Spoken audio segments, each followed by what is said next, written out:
contigo, recorrería el mundo entero contigo, me pasaría todo el tiempo mirando el firmamento y con tus dedos tapando el sol. Solo si es contigo, me perdería en una isla contigo, caminaría de tu mano y ahora que te tengo al lado me siento mucho mejor. Solo si es contigo, solo si es contigo, solo si es contigo. Buenas noches, aquí estamos en Contigo y hoy tenemos un programazo. Vamos a hablar de viviendas inteligentes. Sí, han oído bien, viviendas inteligentes. También vamos a estar con el presidente de Hostelor para ver cómo está nuestra restauración y ocio nocturno en Lorca, ahora que las medidas anti-COVID se han flexibilizado un poquito más. Y con Nico de Tendencias, claro que sí. Antes de nada, mandar un beso enorme a nuestro Mar Menor. Comenzamos. Contigo. Nuestra comida, nuestro clima, nuestro vino, el Brexit son algunos de los motivos por los que ya más de 400 ingleses se han afincado en Lorca y en Puerto Lumbreras. Espero que todos podáis disfrutar de este programa donde vamos a hablar de la hostelería hostelera de Lorca y la situación que estamos atravesando ahora mismo, en donde daremos todos detalles y matices de la actualidad de la hostelería en Lorca. Nos desplazamos hasta Alicante Fashion Week. Disfrutaremos de desfiles de diseñadores de la talla de Débora Velázquez y Cinco Flores. No se lo pierdan. Solo si es contigo. Bueno, pues estamos con Joaquín García. Buenas noches, gracias por estar aquí. Buenas noches.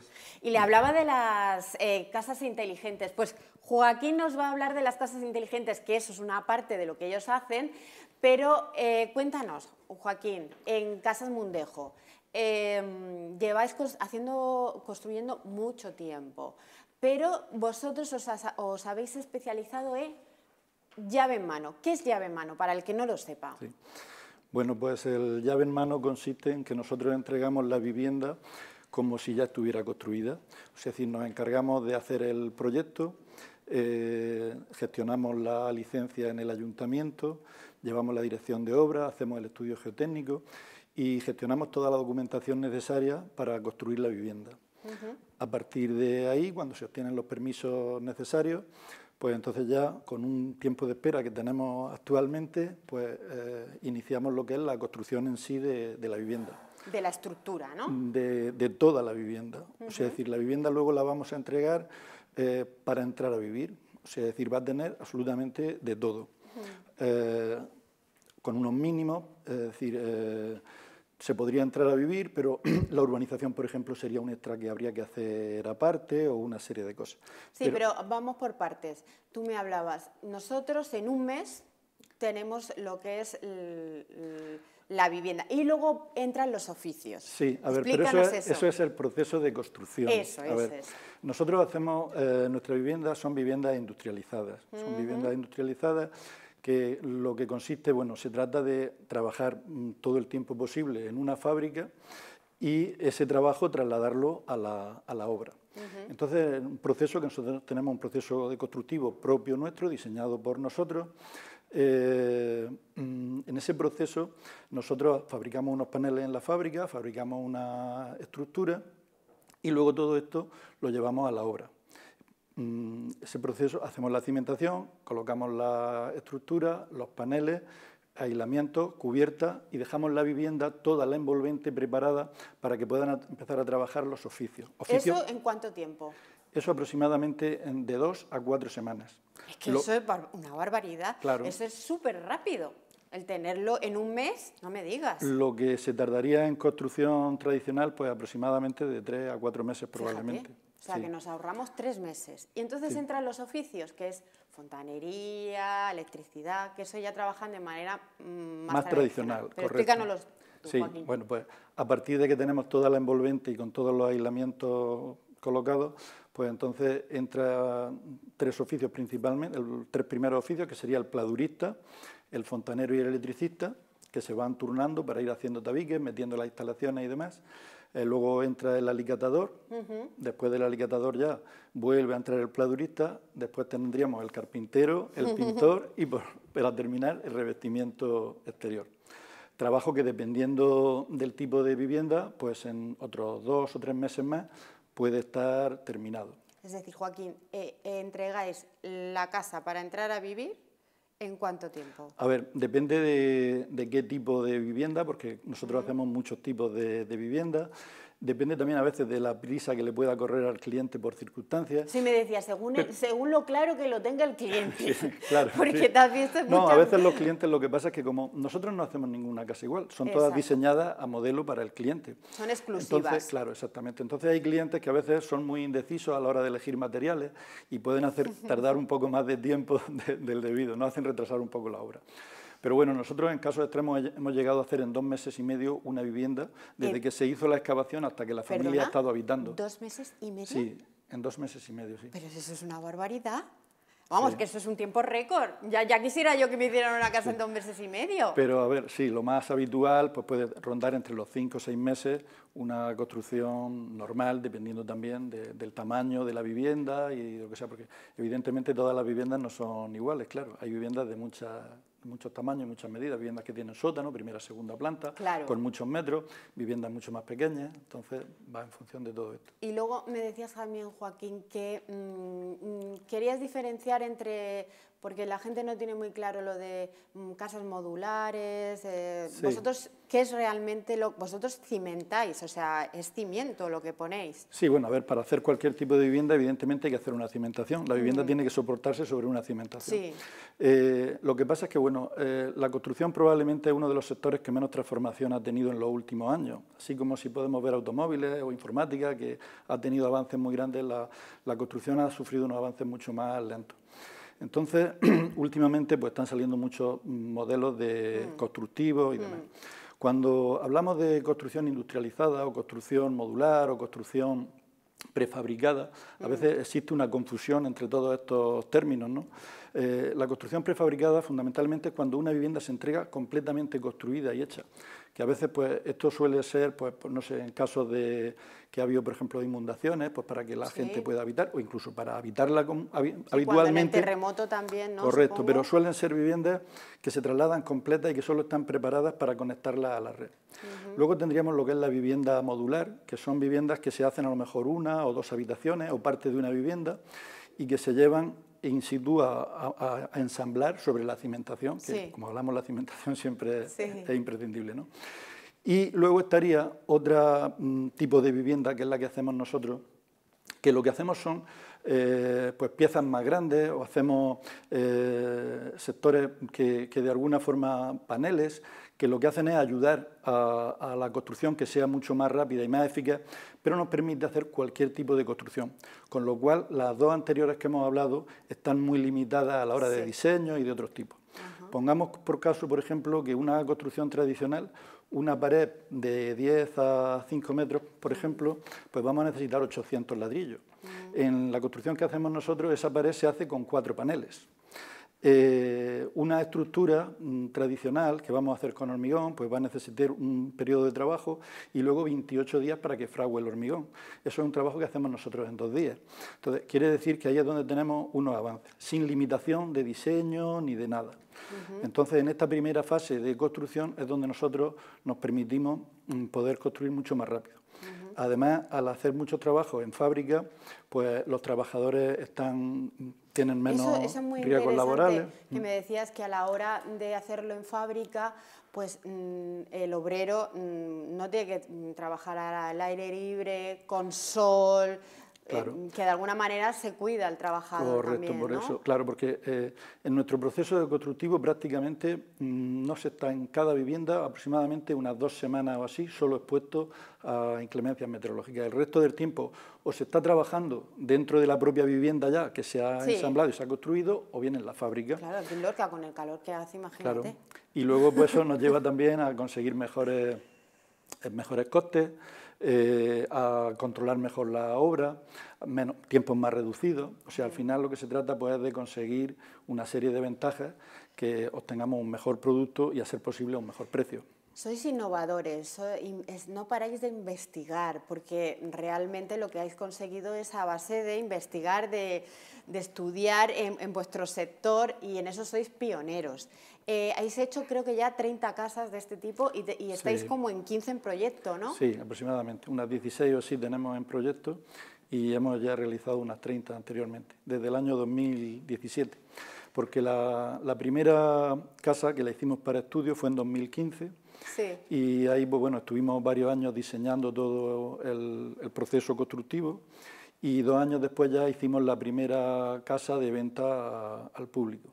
Y nosotros lo que pasa es que desde entonces no hemos parado de investigar, constantemente estamos haciendo estudios nuevos, colaborando con distintos entes que de alguna forma están ya muy introducidos en la construcción y demás. Sí. Sí, bueno, trabajáis con la Universidad de Granada, con la Politécnica de Cartagena y con el centro, es el Centro Tecnológico de la Construcción. Cuéntanos ese proyecto tan ambicioso que tenéis en manos para una casa que, bueno, es una patente que vosotros queréis sacar, incluso habéis conseguido fondos FEDER y de Info de unos, creo, 125.000 euros, correcto. ¿no? Sí, sí. Es que sois la leche, perdona que lo diga así, pero es que, macho, vamos, cuéntanos. Pues a ver, en 2018 ya hicimos un avance de un estudio con la Universidad de Granada y con el Centro Tecnológico sobre eficiencia energética,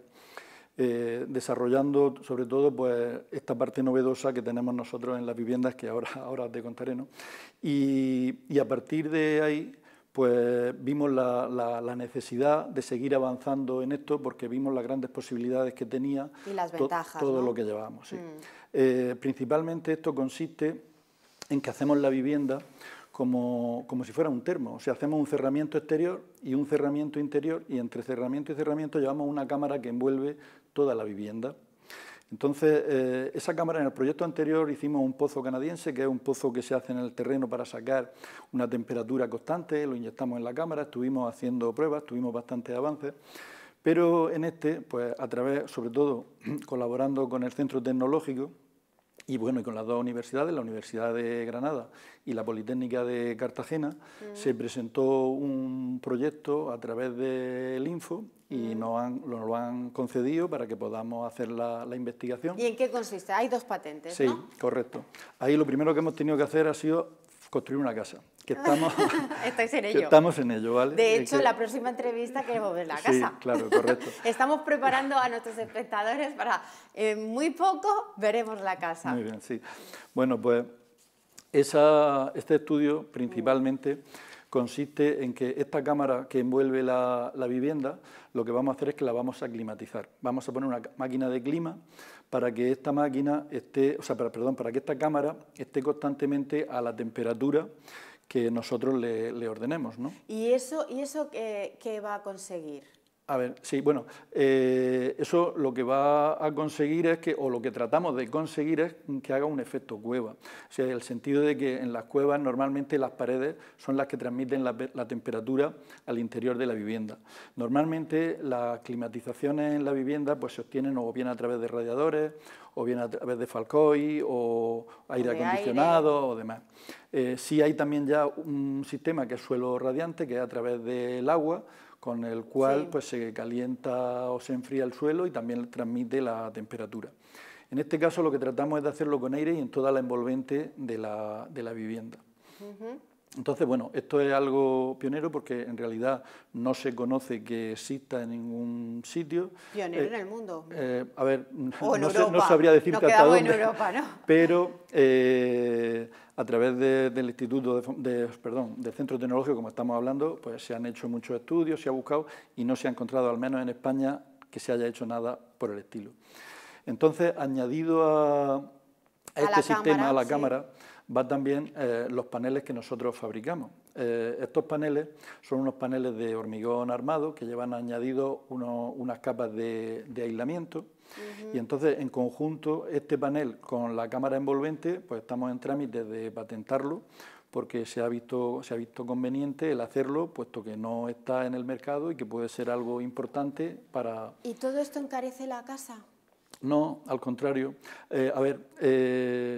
Si esto se hiciera de una forma más tradicional, probablemente la encarecería, porque de hecho los materiales que llevamos y todo lo que aportamos son de gran valor, ¿no? Sí. Pero al hacerla de una forma industrializada, que todos estos paneles se hacen en fábricas, los conseguimos hacer más rápido, la estructura pasa lo mismo, es lo que hablábamos. Si una vivienda normal, un constructor va a tardar aproximadamente sobre 1 año en construir una vivienda. Unos más y otros menos, pero una media aproximadamente. Si nosotros nuestra media está en 5 o 6 meses, esos 5 o 6 meses hay mucha gente alrededor de la vivienda y se abaratan muchos costes. Entonces, el hecho de que podamos abaratar mucha mano de obra, que es una de las cosas que más encarece la vivienda, al final, aunque los materiales puedan ser más caros, pero la suma de una cosa y otra nos lleva a poder hacer viviendas que en la actualidad están un poco por debajo de la media de la construcción tradicional. Nuestros precios. ¡Qué maravilla! Sí. Y la factura de la luz, sabéis que ahora está desorbitada. A ver, nosotros tenemos unos mínimos a la hora de construir nuestras viviendas. ¿Todo esto de lo que me hablas encarece la factura de la luz o no? No, porque a ver, nosotros damos opciones al cliente para poner paquetes de energía fotovoltaica o para poner una serie de cosas. Entonces, por ejemplo, en la casa que estamos realizando el proyecto, pues evidentemente lleva unas placas solares y además la casa va toda domotizada. Va a ir de manera que se probará siempre a consumir la energía durante el día, cuando la energía a la casa no tiene un costo económico. ¿Con las placas solares? Con las placas solares. Y llevaremos conectadas también, por ejemplo, las persianas, para que las persianas puedan subir y bajar cuando sea necesario para que entre el sol dentro de la vivienda y caliente la casa, o cuando necesitamos que se baje para que esto no sea así. Luego... Y todo esto va a hacer que no se encarezca ni en la factura de la luz y que tengamos una casa de lo que hablábamos, inteligente. Más barata. Y más barata. Sí, porque lo que pasa es que tradicionalmente no estamos acostumbrados a mantener la casa correctamente. Entonces a veces abrimos ventanas o cerramos ventanas cuando no debemos. Y lo que estamos es metiendo calor dentro de la casa o metiendo frío cuando no se debiera. Al hacerlo de forma inteligente, la casa ya lo hace. Tú después serás voluntario para que dejar que la máquina funcione o ponerlo manualmente. Exacto. Pero ya sabrás que estás consumiendo más. Es decir, oye, mira, la voy a abrir, la voy a cerrar, pero a partir de ahí soy consciente de que estoy gastando más energía.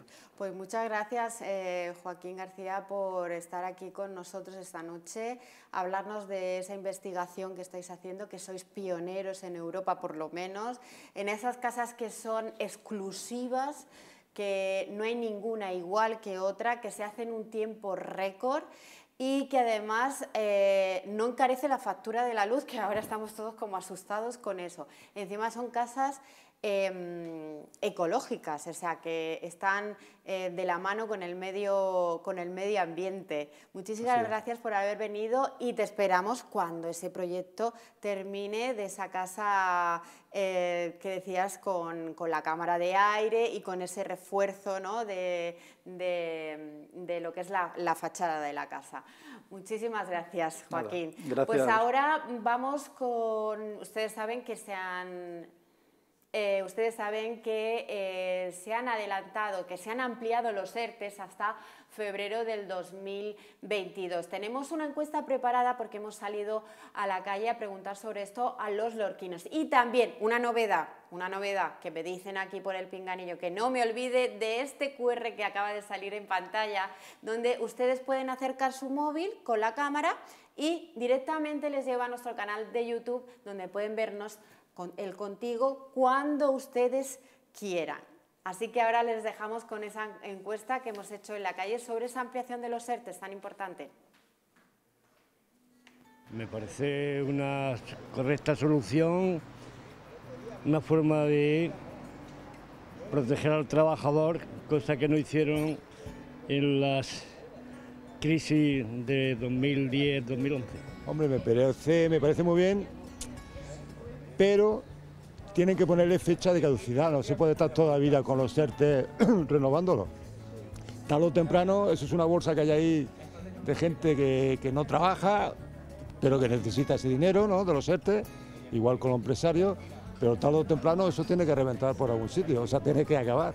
No va a estar toda la vida con los ERTE. Pues me parece excelente, porque mucha gente desprotegida y con lo que estamos pasando. Y encima el gobierno nos abandona. Pues. Yo creo que todavía hay empresas que no se han podido poner la producción al 100%. Estoy hablando del turismo y de empresas relacionadas con el turismo, sector servicios. Pues yo creo que deberían de prolongarlos al menos hasta que la situación nivele un poquito. Que no quede tanta gente atrás como está quedando. Yo creo que se deberían ampliar por lo menos hasta Semana Santa. Lo primero que hay que definir si las empresas que están en ERTE van a seguir o no van a seguir. Si son empresas que no tienen posibilidad de seguir, mejor cerrar y de alguna forma llegar a un arreglo o facilitarle alguna ayuda, pero eso yo creo que no se debe renovar mucho más. En cuanto a los obreros, pues pasarlo al paro directamente, porque empleo no se le va a buscar porque no hay empleo. Siempre que no sea paro encubierto y haya empresas zombies, que en cuanto deje la cobertura de los ERTE de protegerlas, aflorará ese paro. Yo creo que eso debía de estar, ampliarse más tiempo, porque las cosas no están como estaban. Y los empresarios y la gente que depende de un negocio no lo tiene claro. Tenía que alargarse hasta que los trabajadores estén protegidos bien, trabajando o subvencionados.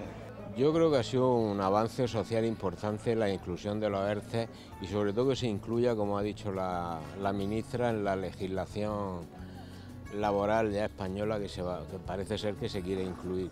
Me parece positivo y creo que es un invento bueno, algo que se han sacado de la manga, pero bien. El comentario general de la gente es que les ayudan ahora, pero que luego tienen que devolver, bien sea por el paro, bien sea por... Bueno, que a la final tendrá que devolverlo, lo tendremos que devolver, así sea en impuestos. Sí, ahora lo han puesto un poquito más complicado, pero sí, son condiciones razonables. Sí, entiendo que a la empresa le es favorable por lo que tú dices, ¿no? Por la disminución de impuestos, del IRPF, y etc. Yo quiero que todo lo que sea favorecer al empresario y al trabajador sea lo mejor posible. Bueno, pues ahí tenemos lo que en Lorca muchas de las personas en la calle opinan sobre los ERTES, esa ampliación de los ERTES hasta febrero del 2022. Y hoy hemos querido que nos acompañe en Contigo el presidente de Hostelor, Jesús Avellaneda. Buenas noches. Buenas noches, Mari. Hemos visto la ampliación de los ERTE en la calle. La gente, hay opiniones de todo tipo. En tu sector supongo que durante la pandemia muchos se han tenido que acoger a estos ERTES. Bueno, sin lugar a dudas, nuestro sector fue una herramienta bastante útil, necesaria también, en la que se acogió todo el segmento de la hostelería y la restauración, en el que ha hecho una labor importante en quitar peso a esas empresas para poder sostener esos puestos de trabajo y que esas empresas no terminaran por cerrar. Pero no ha sido la única herramienta que ahora mismo nosotros dependemos que sea útil ahora mismo. También entendemos que esta situación del ERTE ahora mismo se está haciendo con unas condiciones más dificultosas, unas condiciones que hace que no sean cómodas para el empresario también, y creo que en cierta manera tendría que tener ciertas liberaciones en cuanto a las cláusulas o condiciones de letra pequeña que está llevando en el ERTE para esas empresas que todavía no pueden incorporar ese 100% del personal. Pero dicho esto, no solamente tiene que ser los ERTE la única herramienta que nos tiene que ayudar. ¿Cómo qué? Bueno, por ejemplo, ahora mismo son las medidas que hay que intentar de normalizar en cierta manera la situación del sector de la hostelería. En este caso, ahora mismo más sobre todo, es que las últimas medidas que quedan, que son el ocio nocturno, que es el último eslabón que queda después de haber flexibilizado esta última semana en las celebraciones, anteriormente la restauración, pero para cerrar el ciclo de la restauración en cuanto al aspecto turístico, de ocio, restauración, de celebraciones y demás, pues falta terminar de flexibilizar y normalizar como se están haciendo el resto de España. Es verdad que el Comité COVID, es verdad que en la región pues, ha flexibilizado un poco más las medidas, se deja pues, ya casi la vida normal, casi, es verdad que los aforos ahora en interior se dejan 100%, exterior 75%, que se puede abrir hasta las 4 de la madrugada, las mesas más de 10 personas, no se puede consumir en barra todavía, pero es verdad que el ocio nocturno es el que más castigado está en este sentido. ¿Cómo ha ido la feria, por cierto? Bueno, la feria, los números que tenemos que hablar de la feria tienen que ser buenos siempre. No son los números... Estáis contentos, ¿no? Relativamente sí, tenemos que decir que sí, porque mira, nosotros teníamos una idea de una trayectoria en la que creíamos que no íbamos a tener feria, y eso hubiese sido algo bastante doloroso en el sentido de, no solamente económico, sino cultural, de social y en todos los aspectos, pero hemos tenido una cierta feria. Una cierta feria en la que yo quiero aprovechar para agradecer sobre todo a Seguridad Ciudadana el gran labor que ha hecho de esa conciliación, coordinación y facilitando nuestro trabajo al hostelero, y luego pues sin lugar a dudas también ese agradecimiento de poder cortar calles, de poder ampliar terrazas, de poder ampliar también el horario de las terrazas, e incluso compatibilizándolo con el horario del interior de los establecimientos. Estuvisteis hasta las 3 de la mañana, hasta las 3 de la mañana, pero esos horarios no solamente hay que trasladarlo en el sentido de que ha repercutido económicamente al hostelero, también ha repercutido a que haya más seguridad, porque cuanta más calle hemos cortado y hemos sentado con esas terrazas amplias, más público hemos tenido sentado. De no recoger las terrazas a las 2 en vez de las 3 que lo hemos hecho, pues provocamos de que el público esté sentado en esa terraza y no quiera entrar dentro de esos locales que aún permanecían abiertos. Entonces hay que hablarlo dentro de una feria que se puede decir de ejemplar, modélica, en el que ha sido organizada, y por eso he dicho anteriormente, primeramente agradecer a Seguridad Ciudadana y la facilitación que hemos tenido de corte de calle, de ampliación de terrazas, de ampliación de horario, porque no solamente ha sido un número económico que nos ha dado en beneficio, sino también en vender seguridad y en ese orden modélico que se ha proyectado. Sí, una ayuda también del ayuntamiento, ¿no? En restauración, cifras, creo que parecidas al 2019. En ocio nocturno no tanto, ¿no? Háblanos un poco de esas cifras. En restauración podemos decir que hemos estado en un 80% de facturación con respecto a un 2018-2019. Eso en restauración, porque la restauración se siente más favorecida porque todo el mundo sale a comer o a cenar, y es algo en lo que con lo que se naturaliza más todavía. El ocio nocturno, con las condiciones que estaba teniendo, de las restricciones, pues no podía sufrir o agradecerse de esos números como otros años anteriores. Ha estado sobre un 40% con respecto a otros años de 2018-2019. Y tenemos que hablar que la feria de las 3 partes del año más importantes, que es la feria, Semana Santa y Navidad, prácticamente con el conjunto de esas 3 estaciones en el centro, la hostelería del centro de casco histórico supone el 80% de la facturación del año. Por eso es tan importante de que no tengamos esas restricciones, por eso es tan importante que luego pedimos y clamamos que la climatología también nos acompañe, porque uno de esos días de feria, Semana Santa importante o de Navidades, que se rompe por motivos que sea, lluvia o los motivos que sean, pues hace un gran roto económico a la hostelería en caso del casco histórico. Bueno, parece que vamos viendo, Jesús, la luz al final del túnel, porque si ya no hemos salvado la feria, si los datos epidemiológicos van a nuestro favor, que estamos por debajo de la media, y todo va como parece, yo creo que no sé, que vais a poder sacar cabeza, ¿no? Yo creo que podía ser ya. De hecho, se tiene que ver la hostelería y el sector nuestro como que hay un 86-87% aproximadamente de vacunados, y ahora mismo se le está privando la libertad por ese cambio de 13% que no se han vacunado. Tenía que ser al revés. Tenemos que privar esa libertad a ese 13%, porque después de lo que hemos hecho el esfuerzo de ese 87% son los que nos merecemos y es nuestro momento. Entonces, yo creo que el certificado COVID es una herramienta muy útil para aquellos que no estén vacunados, pues no tengan el privilegio de poder tener el ocio nocturno, acceder a esos teatros y a esos pabellones al 100%, disfrutar de esos cines, de esa actividad que podemos disfrutar los que sí estamos vacunados. Y de esa manera obligamos a que no nos quiten esa libertad y que se vacunen, ese 13% residual que queda, que se niega tanto a vacunarse y quizás sea muy difícil que lo haga. Pues yo creo que tiene que ser al revés, tenemos que privar de esa libertad, ese 13%, y no como se está haciendo ahora, quitándonos la libertad, ese 87% y obligándolo. No, ya no lo digo por normalizar también, sino también por causar ese 100% de vacunación y que normalicemos en el momento que yo creo que ya sí estamos para vacunar. Hombre, claro. Y tú abogas por el certificado COVID para que se utilice para entrar a un bar, a un restaurante, a un cine o lo que sea. Sí, es una herramienta que obliga a... Se ha planteado en algunas comunidades, sí, sí, y yo lo planteo como que es una herramienta en el que causamos ese 100% de normalidad ya necesario. De hecho, en la medida de seguridad se ha demostrado que ahora mismo la incidencia que está bajando es gracias a las vacunas, a la ciencia, a que estamos...